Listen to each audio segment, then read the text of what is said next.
Welcome back to the Mackem in the Middle podcast after another Sunderland League game, this time away from home to Hull City. It did finish 1-1, and of course there was a few moments of debate, which we'll get onto, everything that happened, the team selection, of course, a couple of players who did make their return, and on the other side, a couple of players that did pick up injuries as well. But first and foremost, John, Hull was probably one of the games in this run of fixtures that people looked at and said we should be winning. And out of context, a 1-1 draw away to Hull, who I think probably still are the worst defensive side in the league, probably still looks like a bad result. But taken in context, everything that happened, realistically, the performance, the injuries and whatnot, decisions that are made, it's not a bad point away from home. Yeah, I think if you isolate it, and like we said, the circumstances, the injuries and the players coming back and, losing Bath, Embleton, the red card as well. I think in isolation, you probably say, yeah, it's a decent-ish point. I think there's still things that would frustrate us. Maybe being a bit critical here, but I think, the defending for their goal wasn't really that good, considering how well we defended after they'd scored. On looking at it as a whole, I think it's a massive missed opportunity. I don't think the performance was very, I think the performance had to change obviously after the red card, because we went to a slightly more defensive and more resolute and just sort of hit the counter if we can. But before that, with 11 men on the pitch, I wasn't impressed one little bit with most of them, to be fair. I couldn't really pick out any star performance before that, and when players are being substituted, like, Sims and Clark and those types of players, and they're sort of looking as if to say, like, well, why am I being brought off? You've basically given us nothing. Maybe give Sims the benefit of the doubt because he's a striker and didn't really get any service. But, there's a few players there that just massive frustration. And, we'll get into the game as a whole, obviously in a second. But, the pace of it was pedestrian. It was just felt like a pre-season friendly. But, back to your point, in isolation, it's probably a good point, given the circumstances. Yeah. And obviously that point, Kyle, takes us, and I think we're now 3 points off the playoffs, obviously a win, and we could have been a point behind what I think is QPR. Obviously it's still a very tight table. We're still, looking over our shoulder a bit because, one defeat and teams below us win and, you suddenly slide down the table. But on the other hand, one win, teams above you lose, you fly up the table. And I think Mowbray said in his press conference after the game, and it's probably a good point to kind of make, that a point away to Hull probably seems a much better result had we been better at home this season. Yeah, that's an understatement. And the home struggles kind of speak for itself. But I mean, look at the table as a whole. Really, there's only really about one or maybe two informed teams, and one of them is West Brom. West Brom's won 5 in a row now. Looking at toward the top, it gets a little bit, steadier. But I mean, even the teams above us, like Swansea hasn't won in 5. Reading has 3 losses, 2 wins. Kind of mixed it right there. So I think this is just kind of a typical championship experience. I'd love to go back and look at other league tables, around this time from previous seasons. But yeah, I think we're just kind of right in the middle of what's a pretty pedestrian championship season.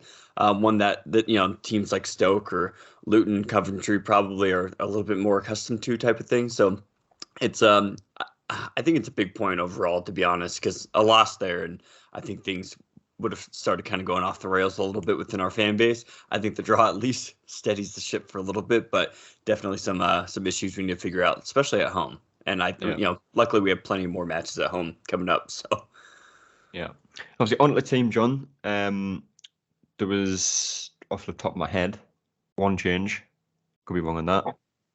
It was one, wasn't it? Embleton for Pritchard. No, Clark as well. Obviously he started as well. It was, I can't remember what game it was, but Mowbray said, after a game about Patrick Roberts and how, he's one of the best players in the league, and how Ahmad's form's keeping him out. This might just be me, but it just seems a bit strange that even when Clark's out of form, if Pritchard's not available, Embleton, who hasn't really done too much recently, he's ahead of him, and Roberts just doesn't seem to be getting that, chance in the starting 11. And obviously he came off the bench, he got the assist, which we'll get onto, but it's just a strange situation with him. Yeah, I think we touched on it on the podcast after the West Brom game. I think we've got to find a way.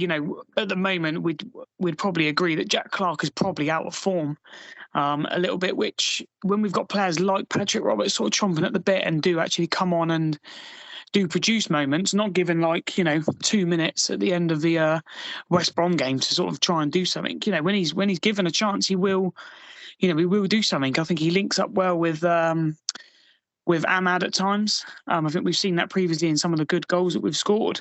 So it's down to the manager to find that. That's his job ultimately. And I think, a lot of people saying, oh, well, Embleton's a number 10. For Pritchard, I don't see why Patrick Roberts can't almost be given a free role. Obviously, he knows there's defensive work to be done. But if you've got Dan Neil and Corey Evans behind you, I don't see why you can't put him in there, or Ahmad, or even, Jack Clarke. There's got to be some sort of give there. Obviously, if Pritchard is still struggling, and then obviously we know Embleton's going to be out for a while, then it's a case of maybe the hand's going to be sort of forced now. But it is a real struggle when you got games at pedestrian pace yesterday. I'm not saying that Patrick Roberts would have been the absolute total difference yesterday, but you can expect he can produce those moments. We look at the game against Reading. It was a game that was quite pedestrian, that one, and then sort of Embleton came on and Roberts was already on the wing, and Roberts scores 2 amazing goals. Yeah. And that's the thing that I think we do need. Obviously, it's very revisionary because obviously of how the game went. But yeah, that's Mowbray's job now. He's got to find a way of getting Patrick Roberts into the team because, we definitely need him where certain players aren't. Jack Clarke keeps getting the chance, and at the moment it's just not happening for him. So there has to be that, competition for places to say, well, if you're not like Roberts has been, Ahmad was off it a little bit yesterday, you'd say, considering, what it's been like recent weeks. So there has to be that a bit of competitiveness. And when someone moans as well, I'm not in, when Clarke moaned about coming off yesterday, I was thinking, you haven't done anything. You haven't done one thing. So ultimately that's I think that's where we, the squad needs to aspire to be. And Mowbray's just got to be maybe a tiny bit braver, I think. Yeah. And obviously with no Pritchard, Kyle, again, this is probably a kind of point that comes up in just about every podcast, but he has had criticism this season, but without him, that transition from defence into midfield into attack, it just doesn't happen, and you could see how much we missed him. Absolutely, especially when we have the strikers like we do have in Ross Stewart and Ellis Sims. And I think, I'm sure we'll get to it as well, but, the pass that Patrick Roberts made that led to the goal, that was very Pritchard-esque, I would say. And so I think that's what people, or like what John just identified there is, it feels like Patrick Roberts could have slid into that role that Embleton was playing, but it is up to the manager. There's a lot more than just, putting players in the right position. It's just, there's a lot of man management involved and players knocking on his door, asking why they're not getting time and things like that. But, I think probably the biggest frustration for Mowbray right now is just we just can't stay healthy. As soon as we start getting players back and getting players healthy, we lost one long term. I don't think we've heard anything about Danny Bart yet. So it's got to be frustrating for him as well. But just like you said, I think now kind of the hand's going to be forced as long as he's kept Patrick Roberts in the wings and just said, hey, when your chance is ready, please be ready. Obviously, when he came on yesterday, he was ready to make an impact. And I think that'll go a long way with now us more than likely having to rely on him more heavily here in the future. Yeah. On to the first half, John. Quite frankly, a wretched first half of football for not just Sunderland fans, not just Hull fans, but anyone that was unfortunate enough to be watching the game. Yeah, it was very, very pedestrian. Obviously, we said before, it's a bit like a pre-season game. And you just expect, to be fair, when we've gone away from home, we've normally played some really good football, so maybe some exciting football, the best we've probably played in years, to be fair. But yeah, yesterday it just felt slow, pedestrian pace. No one really wanted to take a risk. I thought we were quite safe. We maybe had the odd one or two opportunities, but you didn't really, Hull were in a bit of a transition, and you could tell that they were nervous, playing it out from the back. But we didn't really go after him. I don't know if that's an Alex Pritchard thing, because normally he sort of triggers a good press and gets us up the pitch, but there didn't seem to be any of that. And personally, I think the less said about the first half, the better it was awful. I mean, it's one of those weird, it's just a dead bit of football that no one will probably ever talk about ever again and forget it probably happened. Yeah. The only other thing that's really worth talking about in that first half, Kyle, is not a good thing. Obviously, Danny Bart went off with an injury. Hopefully that one's not too serious. I don't think it will be. I think it might be a case of, you might miss the Boxing Day game against Blackburn. Possibly you might be back for that, I'm not sure. But on the plus side, it was good to see Dan Ballard return probably earlier than expected, but nonetheless be back on the pitch. Yeah, and I think that's what Mowbray said as well, is there's more minutes than they wanted for Ballard, I think, at this stage. It'll be good to have Bailey Wright coming back here shortly, I would imagine, probably within the next week or so as well. I think we have a little bit of a break. I think next game's on the 26th, is that Boxing Day? Day, right? All right. So a little bit of time there to heal it. But yeah, it's unfortunate. He's been probably amongst our best, if not the best player for us this season, as far as just what his role is on the team and what he represents and kind of his leadership qualities. So of course he goes down injured, and that's just unfortunate. But Ballard looked a little rusty at times, looked really good at other moments, so that's encouraging. But yeah, it's just a matter of now we just gotta stabilize a little bit. Hopefully it's nothing long term for Danny, and then we can just kind of next man up mentality, get him in there and maybe change formation a little bit if we have to, but that's on Tony to figure out. So it was just very typical of kind of how the season's gone so far. Yeah. On the second half, then, John, the half in which kind of everything seemed to happen.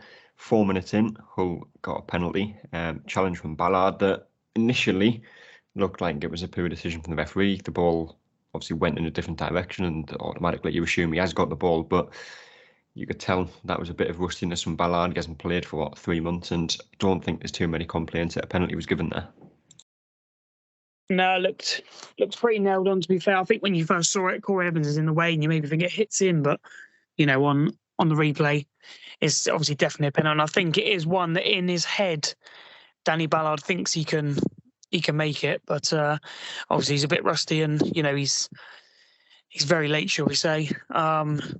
It is just one of them. I think if Danny Bart's on the pitch and not him, I don't think we do concede the penalty. But it's just one of those. But thankfully he dragged it wide. I think Patterson would have saved it if it was on target in that corner anyway. But we'll take that one. Yeah, also it was Estupinan that took that one and he did put it wide, and it was 10 minutes later. It was what a pen! Oh God. It's not the best month for penalties, is it? Right, yeah, that's exactly what I was thinking. Yeah. 10 minutes later, though, the next kind of big change in the game happened, Kyle. And obviously that's a red card and furthermore the injury to Elliot Embleton, which we'll also touch on. It was a ball that kind of just bounced in between two players, 50-50. The whole player jumps into it and just turns his back. Elliot Embleton jumps into it probably a little bit stupidly. I don't think too many people would disagree with the way that he's gone in. It isn't particularly clever. But that said, when you've seen the replay, it just didn't look like a red card. And I mean, at the time, I thought he'd given a free kick to Sunderland. Yeah, exactly. And yeah, it was just bad timing, and I think it was a bad angle overall because where the ref was positioned, all he sees is Embleton with his foot up. But I mean, the player goes into him. It's not as though the player got their first kind of established position, and then Embleton just comes in with the high boot. Like it was just, and I feel like Embleton's been on the wrong end of a couple of these types of decisions and challenges. Sometimes it definitely is his fault. This one was just compounded by the fact that he also is now out long term for the season. It's just really unfortunate. I like Embleton, I do, and I think he's got some critics. I think for the most part, I think most of our fans kind of appreciate him, but there's always the idiots on Twitter saying it's good that he's out for this long, and it's just like he probably sees that. Like, come on, But at the end of the day, it's unfortunate. It was just compounded by the fact, like I said, that the ref also made a poor decision. And yeah, we had to go down a man, and another injury added to the list. And I think, with the injuries especially as well, I think we're also just experiencing probably what's a pretty typical championship season. If you look at the other teams who've probably been in the championship for a long time, they've had, I'm sure, similar runs of form where it's just, man, no one can stay healthy. We can't really string a couple wins together. So it's frustrating from our perspective because I think we do have pretty lofty aspirations. But I think if you look at it as a whole, these sort of things just tend to happen. That teams in the championship, players break down, injuries and decisions go against them, and it's just another chance for Mowbray now to elevate somebody else from the squad and say, okay, well, here's your opportunity. Let's go make the most of it, and we'll see maybe the players like Michoud or other players in kind of that attacking midfield role. So I'm sure we'll get to that as well. But it sucks for Embo. I really like him. I mean, especially going back to his playoff goal or Wembley goal, and see he's done fairly well now. And yeah, the critics on Twitter can shove it really, because that's just poor form to literally kick a man when he's down like that. But It is. And I think you were of the same opinion, John, that is just not a red card. Yes, it is definitely a weird one. I think it looks to me as in two players are trying to do two different things. So it looks to me like Elliot Embleton is trying to lift the ball over the defender. Yeah. So that would be a natural way that he's done it. The whole defender is trying to obviously roll Embleton, which is what you would do to shield the ball. And just a culmination of those two things and the positioning of the ref just would make it look really bad. Obviously, the referee doesn't play football, so he's not going to know like what is genuinely like trying to happen. Elliot Embleton has not gone in there to, do what Lee Cattermole did at Hull, years ago and try and decapitate someone. He's not trying to do that. He's trying to just lift the ball. He's a silky player. He's trying to just lift the ball over his man. His man then obviously tries to shield the ball, goes down like he's been shot. That obviously doesn't help. And again, I 100% don't think it's a red card, and it'll probably be rescinded, hopefully. But I think you can see from the officiating and the dreadful officiating we do see, you can maybe see why he's given it. But for me, massively harsh. Especially he's being carried off the pitch. If he's down injured, why can't the ref give himself a second to have a think? Wait for him to gather his thoughts. I think the red card was out before the medical team were even on the pitch. So it's. Again, it's one of those ones. It's gone against us. I can maybe slightly see where the ref's coming, but you've got to understand, what's trying to happen there, and it's not, like I say, it hasn't gone in. It's not like a tackle, where the one where he got sent off, was it Gillingham where he got sent off, and you can maybe say, well, there's a bit of force there. It's nothing like that. And I'd like to see what, sort of horrible scars that whole defender's got, because I doubt it's many. Right. He sort of played the system, but then you'd think sometimes maybe we should do that a little bit. But yeah, very, very harsh for me. Yeah. And obviously, whether Sunderland appeal that or not could become somewhat irrelevant, Kyle, because obviously it hasn't actually been confirmed what's happened yet. But I'm sure people at this point have seen it on Twitter about the rumours of what the injury is, and apparently it's a double leg break, which would obviously be out for a long enough period of time. Yeah, I mean, obviously that's the season for him for sure. I mean, it's it's funny. I would love to hear from a player's perspective. Like, if you're gonna receive any sort of leg injury, would you rather be a bone break or like a ligament tear, like an ACL, an MCL, or anything like that? So, I mean, at least with legs, I mean, there's a decent chance it'll heal and he'll be, pretty much the same player that he was, which is nice, because with knee injuries and things like that, you just never know. So I guess if we're looking for silver linings, I guess that is one. But yeah, that's what's frustrating is, if the ref gives a yellow and a stern talking to, no one's going to bat an eye. I think even Hull fans probably would have been like, yeah, that's probably fair. Obviously, you want a red from their perspective, but a yellow would have completely sufficed. It would have. It's not like the game was also getting out of hand. Like, if it was really getting testy and the ref wanted to send a message, fine. Or if Embleton had a history of being kind of a dirty player, I get that. It's just, yeah, overboard again. But John, I like how you just assume that the ref just doesn't play football whatsoever. So I just thought that was funny. Maybe he does, but I know what you were saying. I just thought that was funny.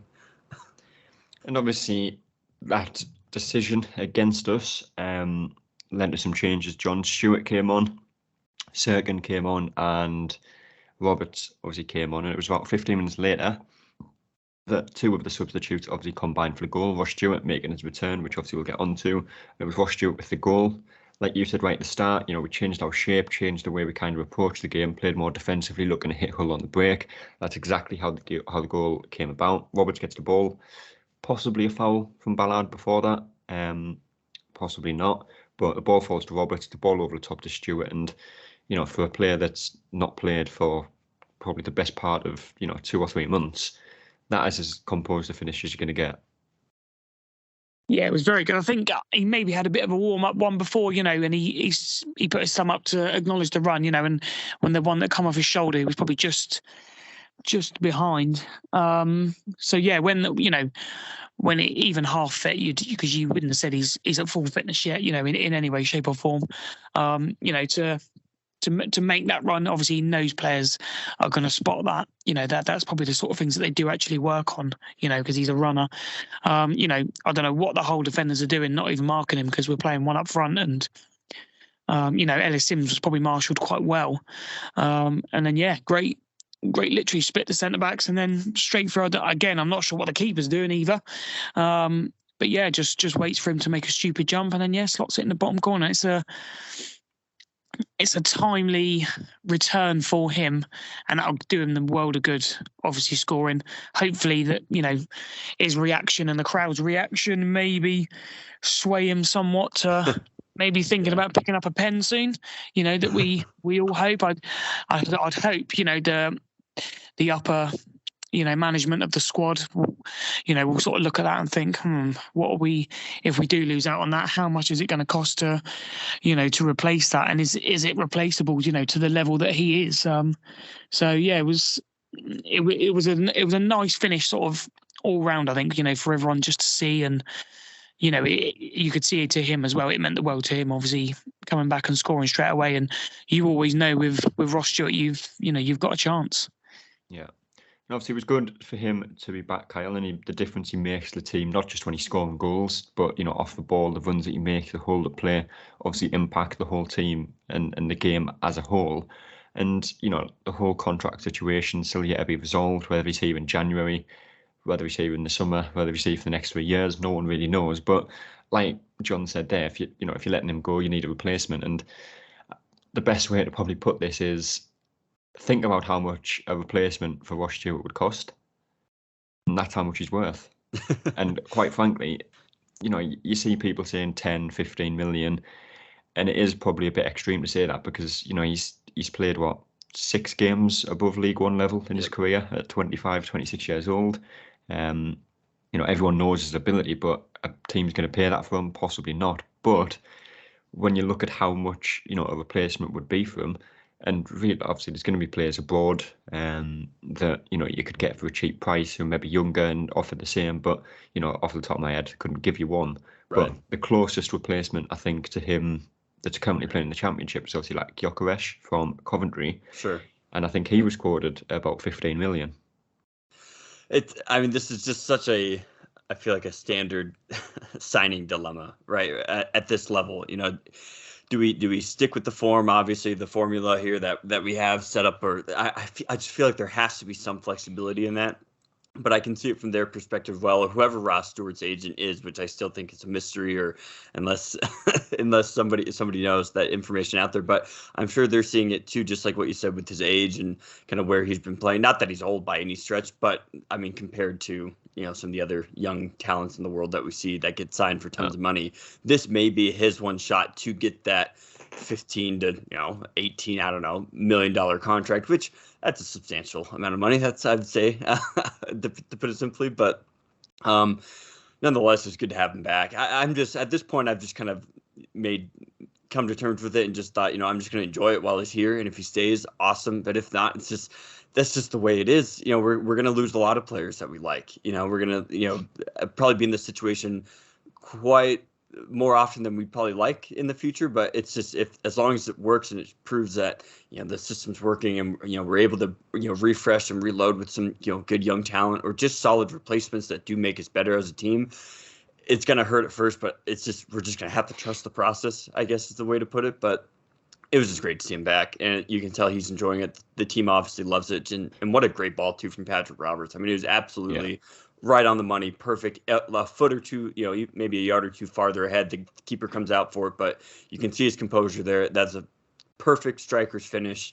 And I think, God, as long as he just doesn't go to another, as long as he doesn't go to like Middlesbrough, then fine. But yeah, it's a tough situation. But we're just gonna have to trust the process as it plays out. Yeah, we are.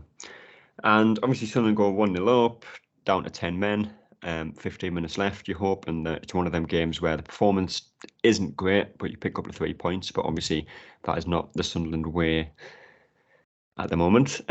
Hull did equalise, John, and it came from something that we've been talking about for pretty much the entire season. It comes from a cross that we don't stop, and we lose our man in the middle of the box, and as you know, it's 1-1. Yeah, again, it's a massive frustration, that one. We said it after West Brom, stop the crosses, and the amount of space and the amount of time they had, and they probably haven't got the best crossers in the world, but because they had so much time and space, they can pick out, who they want. If they've got, if they've got Ross Stewart playing for them, that game probably finishes about 8-1. They were absolutely dreadful up top, and that's probably lucky.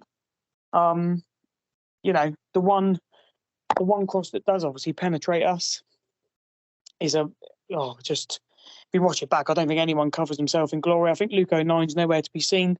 Dan Ballard's obviously trying to mark the striker, but he's nowhere near it. And Lyndon Gooch just gets beat. Lyndon Gooch isn't a right back. And, someone said the other week, I can't remember who it was, but they were saying, they'd like to see a new right back. And I was thinking, well, we've got Huggins, we've got Gooch, we've got O'Nine who can play there. I'm starting to turn to the opinion of I think we do need a proper defensive right back, because I don't think Huggins is fancied very much. I think he needs a low move to sort of bulk up a bit and get a bit stronger. Gooch is obviously doing us a favour there. It's not necessarily his natural position. Going forward as a defender, he's good. And positionally, most of the time he's all right. But I think we just need someone settled in there. Maybe put O'Nine in there when, if Bartha and Ballard are both fit. But yeah, it's a shame because apart from that, we defended sort of okay, ish. It's just, when it went in, it was a little bit, deflating. But yeah, the original point, just stop crosses, make it so difficult because sometimes we can't seem to get a cross in at all. We've got 2 or 3 men on Ahmad, on Clark, on Roberts, doesn't matter who's out wide. It's really hard for us to pick a cross out. Whereas the other team seems to have, sort of the freedom of the wings, and it's surely the management team have got to see that. I think it's summed up to me. I think it was just before Diallo came off, and Diallo just sort of accepted it and just stood there, just let him cross it, and it was like, well, you haven't busted a goal game because I haven't really seen anyone, going hell for leather because the game was at such a slow pace. So there's no reason why you shouldn't get back and stop that cross. He has massive frustration that, and the crossing thing is it just kills me. Yeah. Well, obviously did finish 1-1, a point on the road going into the next game, which is obviously at home. We would do 3 of the best, but I'm going to think you're going to struggle for 3. So we'll just go for the standout player for each of you, starting with you, Kyle. I'll go Patrick Roberts. I think it was good for him to come into that situation. It probably hasn't been easy. I'm sure, a mentality like his is he wants to be out there, starting the game, make an impact. But for him to come on at the stage that he did, and like I said, just deliver an absolutely perfect ball. And he also had some really nice runs along the wing as well. The way he's able to just dribble a man, it's just what happens when you're down a man is you dribble a man, make a run, and then you look in the middle, and it's like even Ross Stewart's having a hard time keeping up. So. And that's just, you don't want to get caught out, so I get that. But for me, it's got to be Patrick Roberts. Yeah. And John, one standout player? You know what? Barring the penalty giveaway, I think Dan Ballard was probably, for me anyway, I saw him win a lot of interceptions. Obviously, the one for the goal might be it could be a free kick either way. But, to show that desire and win the ball, they were doing it enough to us. So, you can live with that. But yeah, just getting his blocks in there and, a little bit sharper, up to speed. I think, again, we've got another, fantastic player in there. But maybe a couple of other shout-outs. Maybe I thought Luke O'Nien was relatively solid. Corey Evans, again, I think Daniel worked hard, but after that, I think we're probably scraping a bit. And I think you've still got to give a special mention to Roberts and Stewart when they come on and produce a moment of magic where a week's training, you can maybe see both of them starting for the next game. But yeah, for me, there wasn't many standouts. But yeah, I was quite impressed with Ballard considering he only had 60 minutes, in the space of about 4 months. Yeah. Well, that next game is, like we said, on Boxing Day at home to Blackburn, 12:30 kickoff. I'm presuming all championship games are at that time, but I could be wrong. It was just over a week's break between that game and the next. Obviously against Mowbray's former club. Blackburn are doing well so far this season. Obviously that game down at Blackburn, we were probably cheated out of. The performance wasn't great, but it wasn't bad. We deserved more than we got out of that game. And, if performance levels are similar, if not better, there's no reason we can't get a result out of this one, especially at home. But Kyle, first and foremost, if you had to predict the scoreline for that game, what would it be? I mean, Mowbray can't lose every game against his former club, right? Like that just can't happen. So we got to be able to win one. Boxing Day is always kind of an interesting one. I'm sure it would be a lot of kind of fun to participate in. Oh, I'll go really ropey 1-0 to us, and I think it's going to be Ross Stewart who won't sign a contract until we score from a corner kick, and he's going to score a corner kick and then immediately run to the side and sign the contract. So that's how it's going to go. 1-0 celebration.